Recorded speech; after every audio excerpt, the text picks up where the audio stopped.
나는 누구인가에 대한 질문에 대해서 다소 좀 이게 철학적인 질문이지만 공학적으로 어떻게 접근해서 이 문제를 해결할 건가에 대한 연구를 소개하려고 합니다.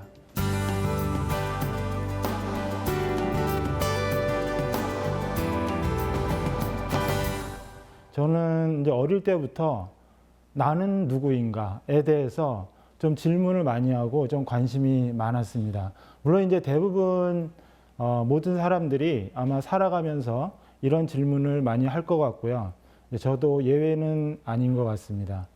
제 마음속에 항상 나는 누구인가에 대해서 제가 어렸을 때 했던 그 질문이 계속 떠오르는 거예요.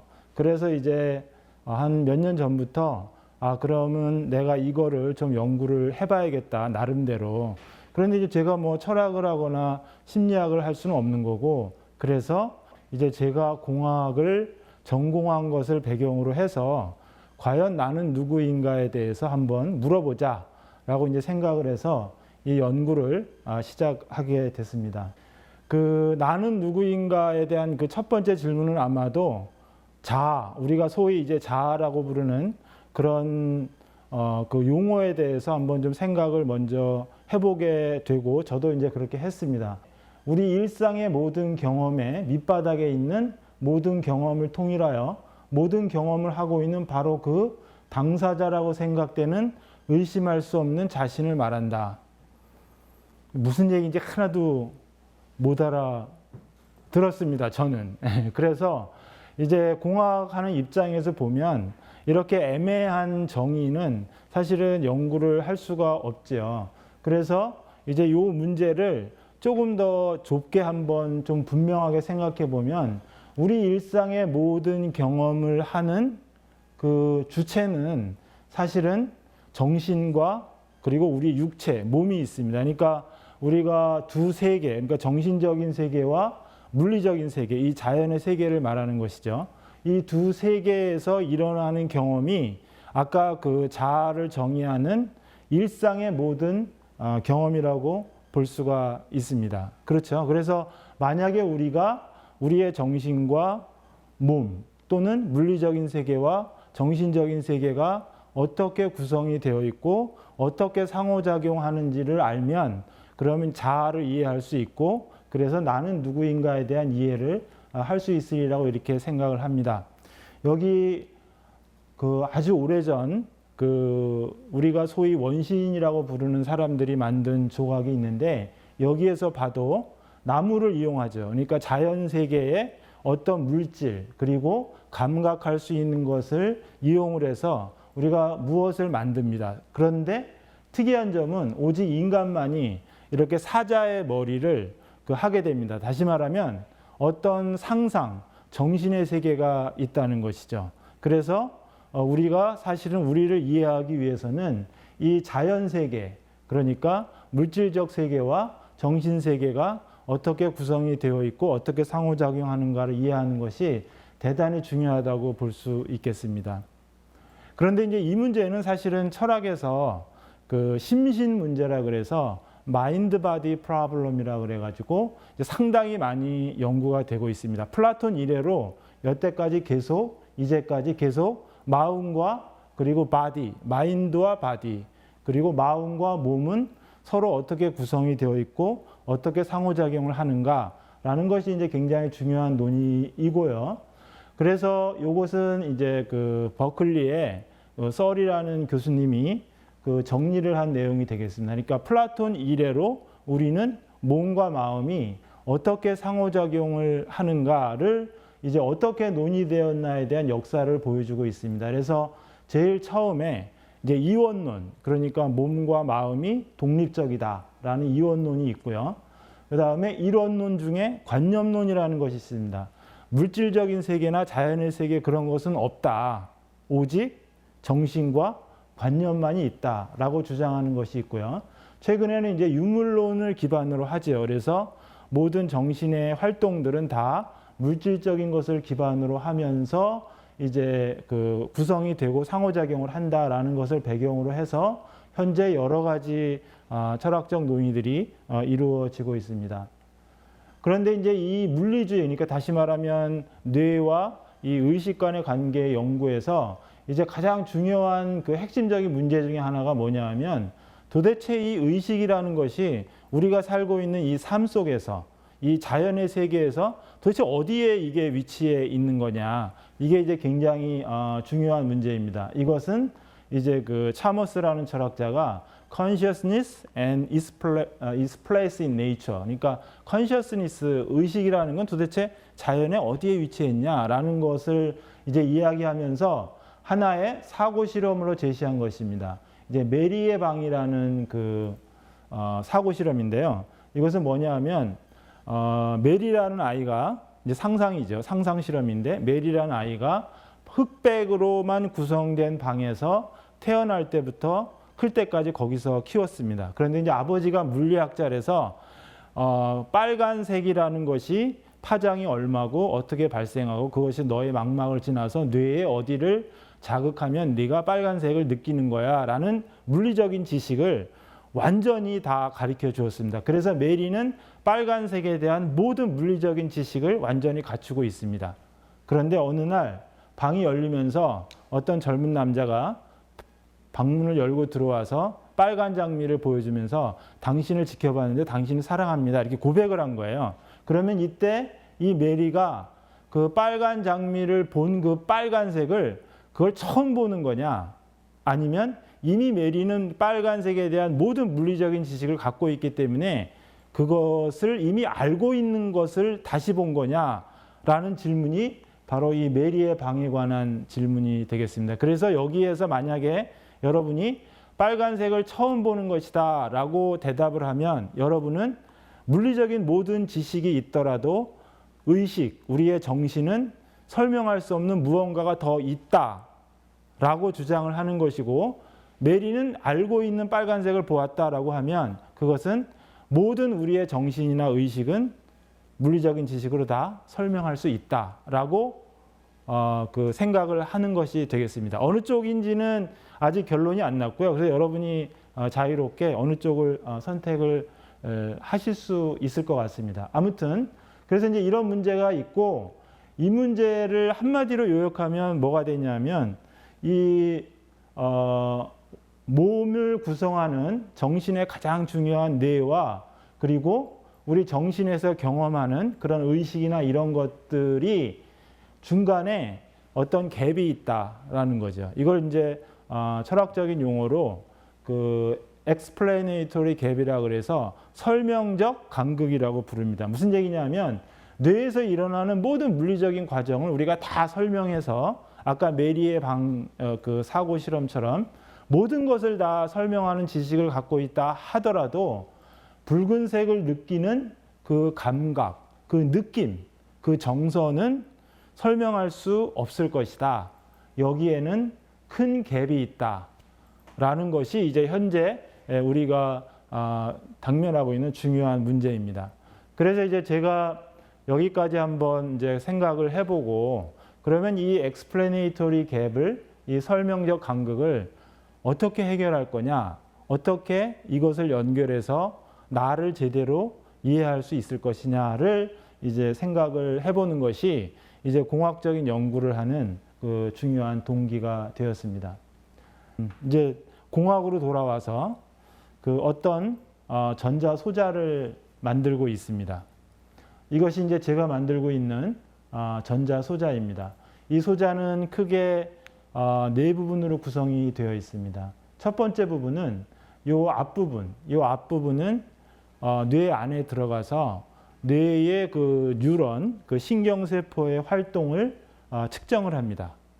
이제 그 전기 신호를 측정을 하는 거죠. 그 다음에 여기서 측정한 데이터를 바깥쪽으로 보내는 와이어리스 커뮤니케이션 칩이 또 있습니다. 그래서 전체는 크게 네 파트로 구성이 되어 있고, 이 소자가 하는 일은 뭐냐 하면 이제 뇌 안으로 들어가서, 신경 안으로 들어가서 그 뉴런들, 다시 말하면 신경세포들이 어떤 자극을 받아서 움직일 때 그 움직임을 빅데이터로 만들어서 보내줍니다. 빅데이터로 만들어서 보내주면 저희가 그걸 바깥에서 받아가지고 이제 딥러닝이나 또는 뭐 여러 가지 그 인공지능적 테크닉을 써서 그 알고리즘, 다시 말하면 뇌가 어떤 방식으로 작용을 하는가에 대한 것을 이제 연구하는 그런 것이 되겠습니다.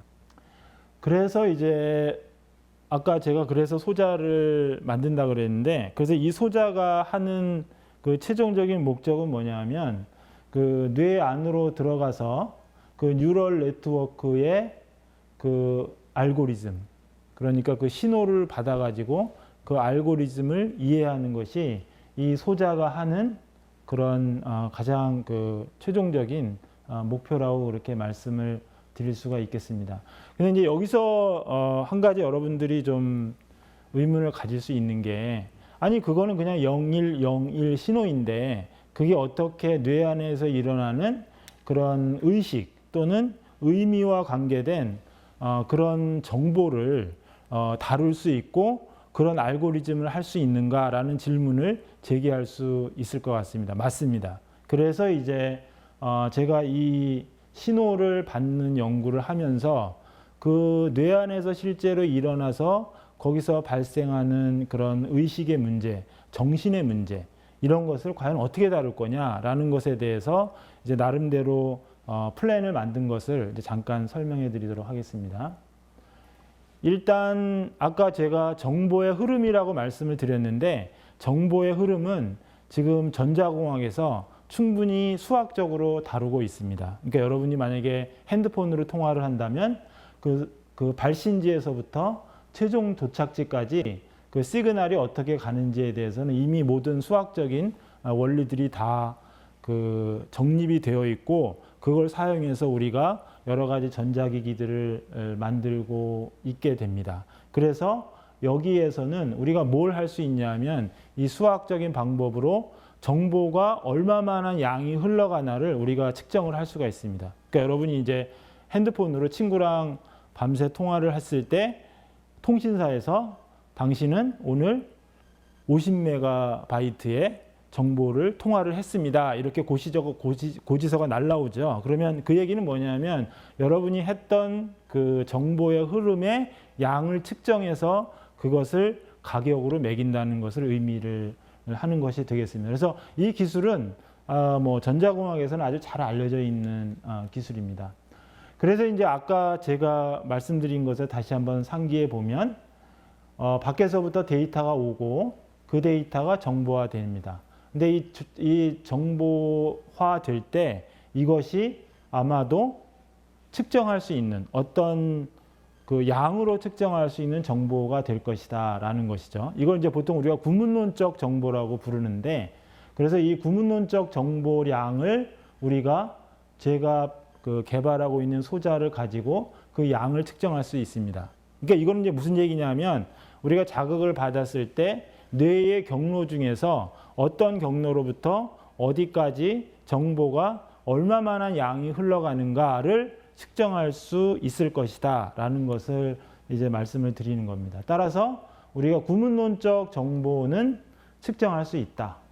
자, 그런데 이제 여기서 문제가 되는 건 뭐냐면 우리가 정보량을 측정한다 해도 그것이 어떻게 의미를 가지는 정보인지를 모르면, 그리고 그게 의미를 가지는 정보가 아니면 사실 아무 쓸모가 없는 거죠.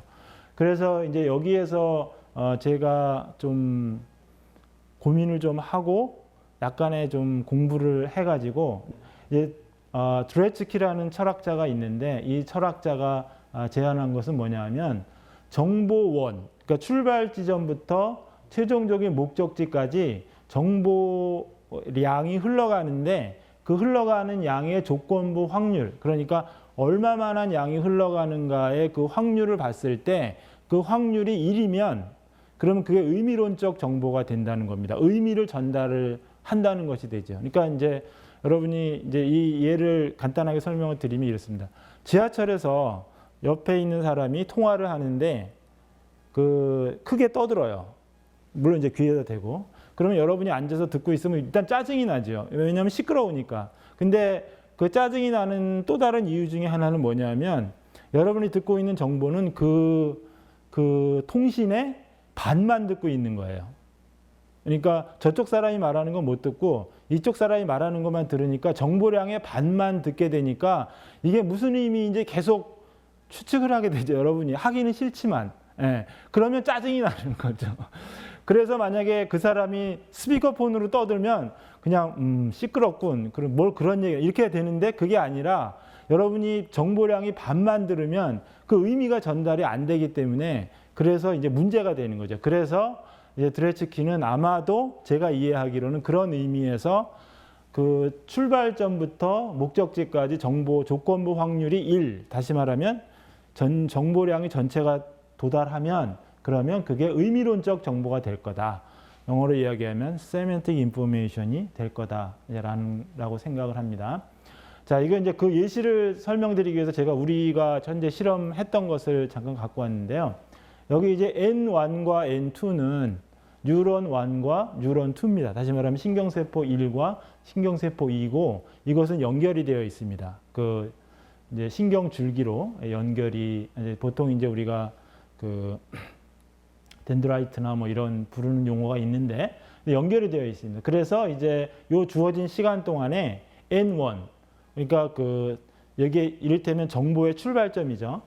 이 N1이 요 시간 동안 11번의 신호를 보냈습니다. 전기 신호를. 그러면은 이거를 그 정보통신 이론에 의한 수학적 이론으로 계산하면 11비트의 정보를 주어진 시간에 만들었습니다. 그런데 이 연결된 N2는 그 2번만 그 반응을 보였습니다. 그 얘기는 뭐냐면 2비트만 반응을 했다는 거죠. 여기서 이제 제가 말씀드리고 싶은 건 뭐냐면 첫째, 우리는 뉴런이 서로 상호 교통하는 정보의 량을 계산할 수 있다. 11비트, 2비트. 둘째, 그 흘러간 정보가 이제 조건부 확률의 관점에서 보면 구문론적 정보로는 11비트와 2비트지만 의미론적 정보로는 구성이 안 된다. 만약에 이게 11비트가 띄고 여기서 11비트가 넘으면 그거는 의미론적 정보라고 볼 수 있지만 여기는 11비트 띄고 2비트가 띄었기 때문에 이것은 의미론적 정보의 전달은 아니다. 그러므로 이 두 뉴런 세포, 이 신경세포는 아무런 의미 없는 대화를 하고 있다. 이제 이렇게, 그건 뭐 좀 이 신경세포 자체가 의식이 있는 건 아니니까, 하여튼 그렇게 우리가 이제 생각을 해볼 수가 있습니다. 그래서 만약에, 우리가 이제 이 소자를 가지고 그 의미론적 정보가 흘러가는 것을 우리가 확인을 할 수 있으면, 그러면 이제 그 부분에서 그 의미론적 정보가 발생되고 전달되는 부분에서 이런 식으로 아까 말씀드린 측정을 하고 이것을 하나의 레이어로 구성을 해서 측정이 됨에 따라서 계속 레이어를 구성해 나가면 그러면 우리가 이제 하나의 뉴럴 네트워크의 어떤 그 신경망에 대한 알고리즘을 확인을 할 수 있다라고 생각을 하고 있습니다. 그래서 이제 이 연구를 진행을 하고 있습니다. 요약해서 말씀을 드리면 그 우리가 만약에 현대 철학에서 논의하는 그런 물리주의를 받아들이고 그래서 의식이 뇌로부터 생긴다고 생각하면 그러면 우리가 알고 있는 뇌에 대한 지식으로는 그러한 어떤 의식적 또는 인지적 알고리즘은 다 뉴런의 어떤 상태와 컴퓨테이션에 의해서 결정이 될 수밖에 없다고 이야기할 수가 있죠. 그래서 이 뉴런의 상태를 그 소자를 가지고 이제 데이터를 만들어서 러닝을 해서 알고리즘을 만들어서 이 알고리즘이 과연 인지적 알고리즘과 같으냐라고 우리가 한번 생각을 해보면 그러면 이제 우리가 실제로 우리의 마음을 이해할 수 있는 새로운 방법이 열리지 않을까 이렇게 생각을 합니다. 보게 되면 결국은 제가 하는 일은 뭐냐 하면 제가 제 자신을 이해하는 것이 어떤 이제 뭐 철학적인 관점도 있고 그다음에 심리학적 관점도 있겠지만 공학을 하는 입장에서 나 자신을 이해할 때는 어떤 정보를 기반으로 해서 새로운 관점에서 나 자신을 이해하고 또 우리 인간을 이해하자라는 것이 이제 제가 연구를 하고 있는 그 한 부분 중에 하나로 말씀을 드리고자 합니다. 그래서 오늘 제 강연은 여기에서 마치도록 하겠습니다. 경청해 주셔서 감사합니다.